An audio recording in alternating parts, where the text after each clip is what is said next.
অনেকেই কিন্তু family pack অফারগুলো হিট করতেছেন এবং অনেকের অফার কিন্তু ক্যান্সেল হয়ে যাচ্ছে। কেন ক্যান্সেল হচ্ছে এটার সলিউশন দেখাবো এই ভিডিওতে।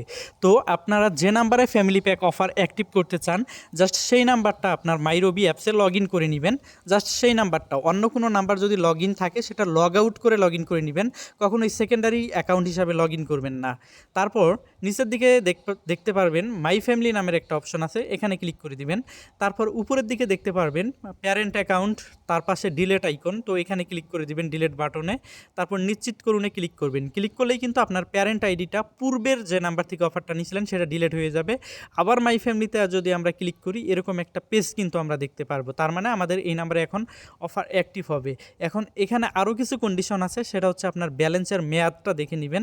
এই যে দেখেন এখানে আমি গোল মার্ক দিয়ে দেখাচ্ছি, এখানে আপনারা দেখে নেবেন আপনার ব্যালেন্সের মেয়াদ আছে কিনা। আর মেয়াদ যদি থাকে সেই ক্ষেত্রে কিন্তু আপনি অফারটা নিতে পারবেন। আর অবশ্যই ইমার্জেন্সি ব্যালেন্স পরিশোধ করে ফ্যামিলি প্যাক অফার হিট করবেন, অন্যথায় ক্যান্সেল হওয়ার সুযোগ থাকে। ঠিক আছে।